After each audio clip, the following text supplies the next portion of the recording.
Hello. Today I will be featuring a deity I haven't touched in a long while. I played it a lot during the last ranked season because, well, tier 7 ranked with the smoked meta. This ship, of course, turned out to be extremely valuable. It's the Shiratsuyu, and I'm playing on my El Gringo Potato account since I hadn't played this account in a long time, so I decided to dust it off. And of course I managed to get pink on it right away. Let's not discuss that ever again. But the Shiratsuyu is one of the ships I had on this alt account, and I figured, wow, I haven't played this ship in ages, and I remember it used to be really fun, so let's dust it off and give it a shot. The matchmaking, as you can tell, isn't exactly that favorable for me, considering it's mostly tier 8s, 1 or 2 tier 9s, and not too many tier 7s at all. So not the best matchmaking, but the Shiratsuyu never really cared much about matchmaking to begin with. Of course, I want the Loyang to go to C. I told the Loyang, please go to C. But if he does come with me to B, if he would be useful here, he would actually smoke up, pop out, and shoot this Ognevoy. But instead he does what many DDs seem to think is useful these days. He hides behind an island and just contests the cap while not really having any impact whatsoever. The problem is, if I wasn't here, he wouldn't be spotting for the team, he wouldn't be providing any useful information, he would in essence be locking himself up into a position where he can't really do anything, and his impact on the game is very minimal. And this is a common thing, you see it on many maps where you can contest capture points from cover. People like going behind an island and being in general useless. In fact, the Ognevoy tried to do the same thing, but he doesn't realize that I'm constantly spotting him. He tried to park behind the island and be just as useless as our Loyang. And if I hadn't been here, these two would probably sit here for 5 minutes, just like contesting the cap and vice versa, and not really achieving anything.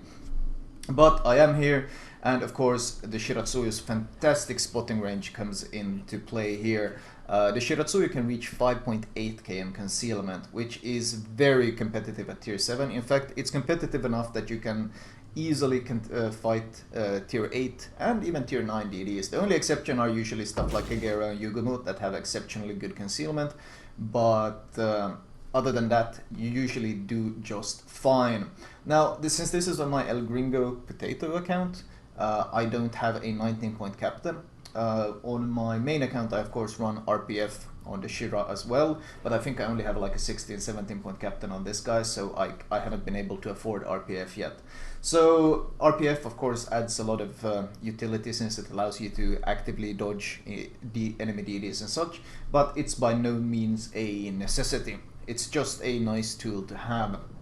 So ultimately this gameplay version will be pretty similar that any new player or any other new Shiratsuyu captain might experience.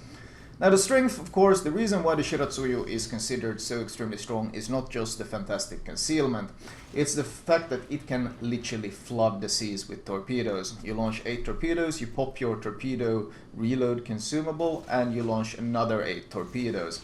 And this of course means you can flood the seas with 16 hard-hitting torps. Now the North Carolina, as you can see, he is slowing down. He wants to park and stop here. And I don't want this because I launch my torps in front of him. I need him to accelerate. So I do something that usually gets battleships moving. I smoke up, slow down, and I start shooting him. A common reaction if someone smokes up and starts shooting, you see he starts accelerating instantly. This is a very common reaction. If you're a battleship, a DD smokes up next to you and starts spamming HE, your first reaction is to accelerate, which is exactly what this North Carolina is doing. He accelerates and turns away, which of course turns him right into the path of all my torpedoes, which is exactly what I wanted. So if you do end up launching your torps a bit too far in the front, this is a very useful trick to getting battleships to move and basically catch the torps you wanted them to. If he had just sat still and tanked my guns, well, I doubt I would have done much damage to him since the Shiratsuyu gun power isn't that special. But instead he blew his damage con. If you wonder why I didn't get any flooding with all my 4 torps, it's because the new changed the damage con, well, new, it's been in the game for some time now. If you use damage con, you are invulnerable to any flooding or far effects. So use this damage con as he turned away, that's why I got no flooding, but at this point his damage con is over and I got a fire on him that he cannot repair. I'm landing some few additional shots on him just to make sure that he won't get away. and he should be dead because of this. The fire is ticking, he has no heal, no repair, no nothing. Landing some additional shells, I really want to make sure he dies, because the problem of course with fire damage is that battleships can heal 100% of it, so if I don't secure the kill he can get away quite easily. And I really want to get a kill because, in case you didn't notice, we have already lost 2 ships, and the enemy has taken full control of C, since my Luoyang didn't go to C, instead he came here to B and has not really been much use at this cap at all. My smoke fades. If you want the smoke circles and the smoke timer that I have visible on my screen, you can turn them on in options. They're not a mod of any sort, it's just a simple setting in options that you can toggle on and off. And of course I recommend toggling it on because the information it gives is highly valuable. Dropping torps on the Myoka as I turn away, but he was already turning away, and trying to torp a cruiser that is already evading is going to be really hard. And he dodges them by a hair's breadth, but it's more than enough. In general though, IGN DDs are not as good as torping cruisers as US DDs, mostly because IGN DDs have slightly more spotting range on their torps. In return though, they have higher flooding chance, higher damage and such things.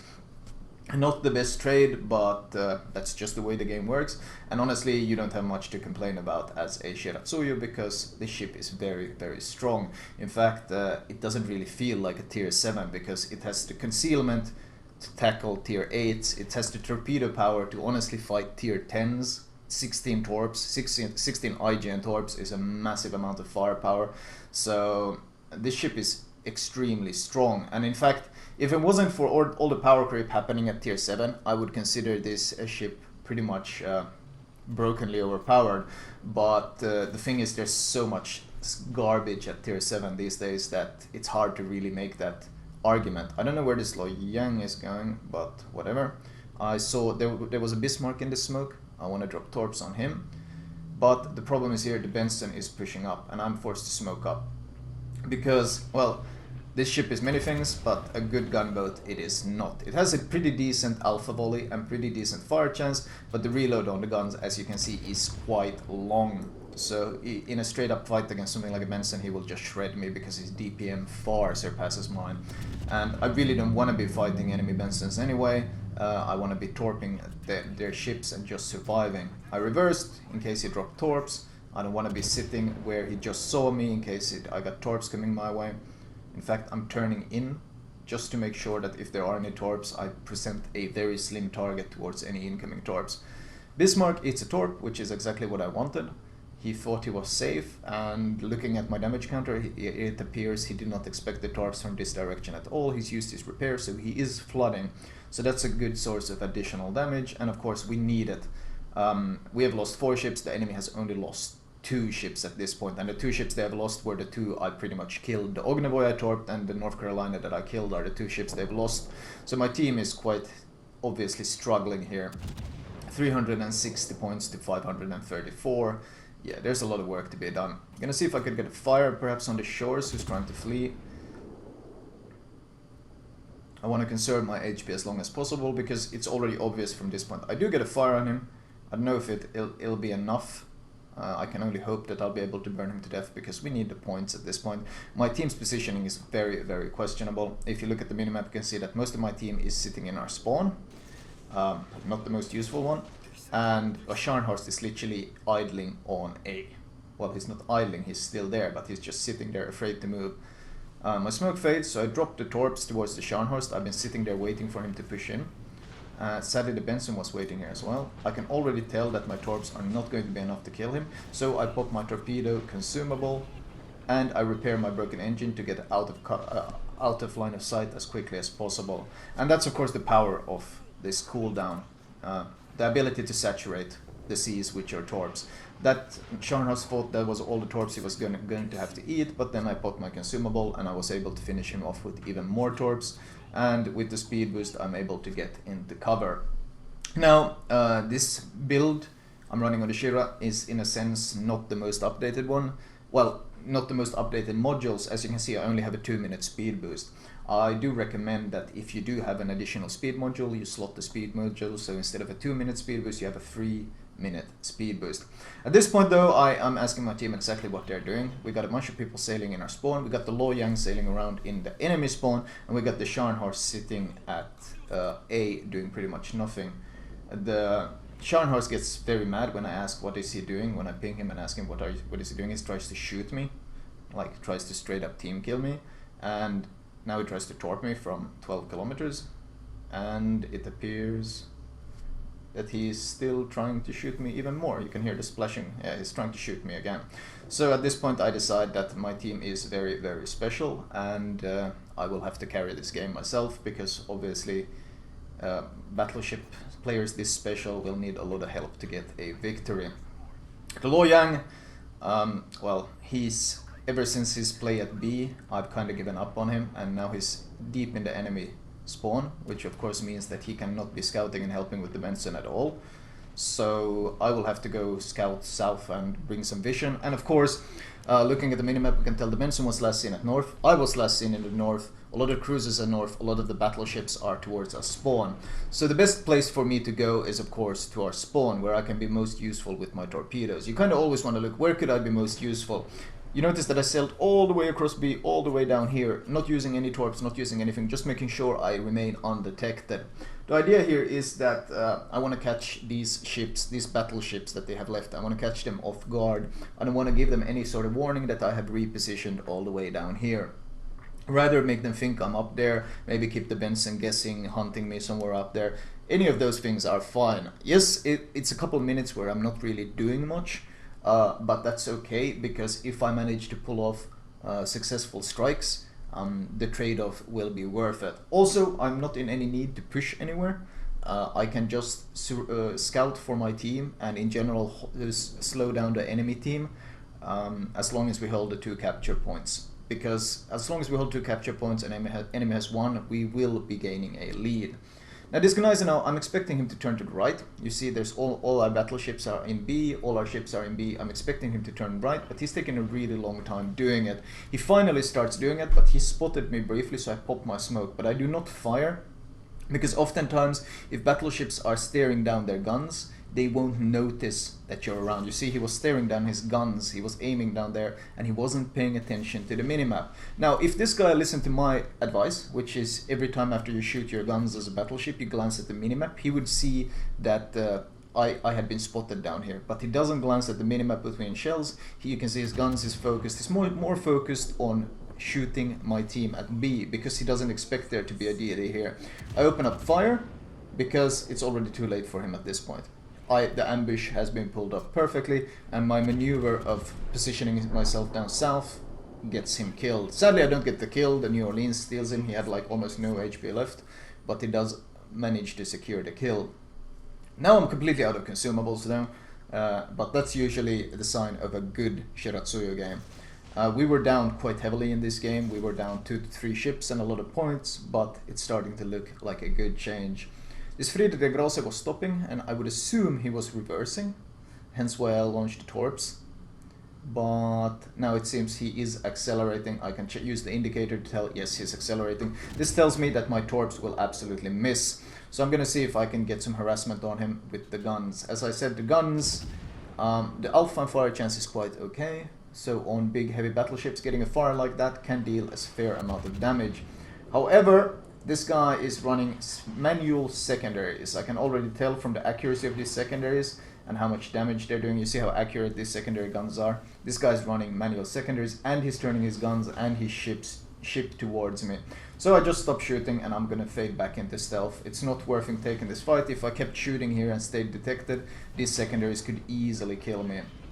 As soon as I get a fire, I repair it. Note that I saved my repair until I got a fire. And that's very important. If you're trying to fade away, save your repair until the enemy sets a fire, because fire increases your detection range.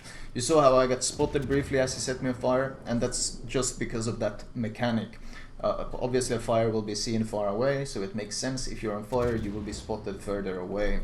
So if you're trying to disengage, save your repair either for a broken engine, so you can get out really, really quickly, or if you already have the distance, save it for a fire, because if you get set on fire, you will be spotted for a long, long time if you can't repair it. I shoot him from behind the island. but ultimately I just want to get torps on him, and I want to disengage and see if I can maybe go for the Fiji next. And my Scharnhorst is still kind of idling at A. Well, he's not AFK and he's not a bot, he's just a very questionable player. And my Lo Yang, well, my Lo Yang has now managed to make it all the way to the 10 line. I don't know what he's doing, but some plays are quite mysterious. I managed to secure the Friedrich Rose kill as well, which is always nice, and I get Confederate. In fact, if that Gneisenau kill hadn't been taken from me, I would have had Kraken now, which would have been quite nice. But ultimately, the game does end, and we do manage to squeeze out a victory from this game.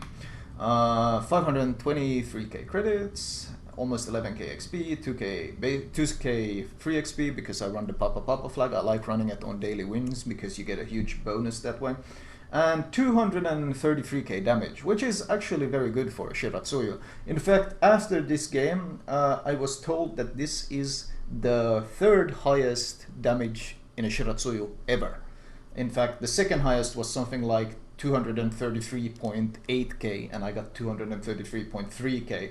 So pretty much almost second highest in ever recorded in a Shiratsuyu. So obviously a very good game, which is pretty amusing because I wasn't even trying to farm damage or anything. I was just trying to hard carry my team into a victory, and always fun when you end up getting achievements like that without even trying.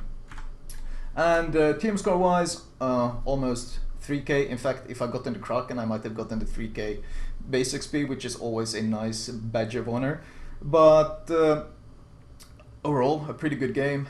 Mostly tier 8 matchmaking. Getting that much XP just shows the power of the Shiratsuyu and how much of a hard carry this DD ship really can be. This is truly the ultimate torpedo boat at tier 7. Even at tier 8, it's hard to find anyone. Only the Fletcher starts to get close in torpedo power to what the Shiratsuyu can pump out. And finally, of course, detailed report. For only 39k spotting damage, not that much. Potential damage, not that much once again, because ultimately you kind of want to remain unspotted in the ship at all times. 164,000 damage in torps with another 27k in flooding, but then we have the additional gun damage, which added up with fire and direct HE damage, added up to over 40,000 damage. So don't forget to use your guns. I secured a fair amount of kills with those guns, and it can be very, very useful. Damage taken, not too big of a deal. No one really cares as a DD as long as you survive. Anyway, that was my Shiratsuyu commentary. Let's move on to my recommended build for this ship.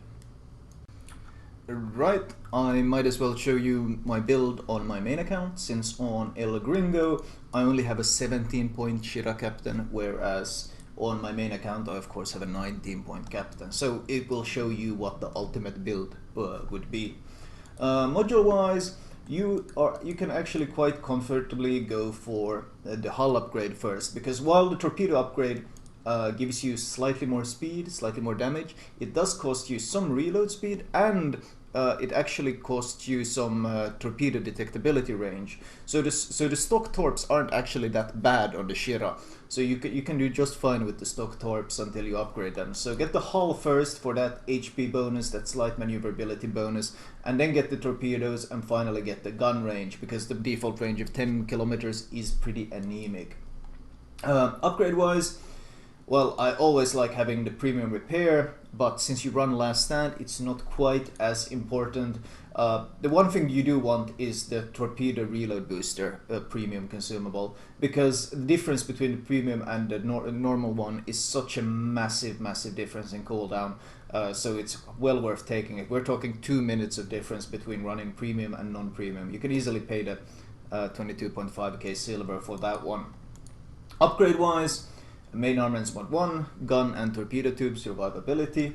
Accuracy, you don't really need any others here. I mean, the argument could be made for faster turret traverse, but yes, main battery guns mod 2 isn't a bad choice by any means, but most of the time when you do use your guns, it's usually quite calculated, and you don't really have too many issues with the turret traverse. But that's not to say that main battery mod 2 wouldn't be a good choice as well, because a 30-second turret traverse on a DD is quite slow.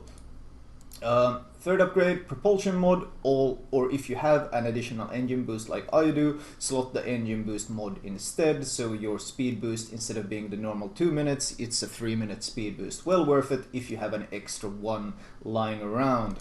And finally, propulsion mod. You don't need the rudder shift because your rudder shift is already fantastic at 3.1 seconds. It's just an amazing. The Shira handles great.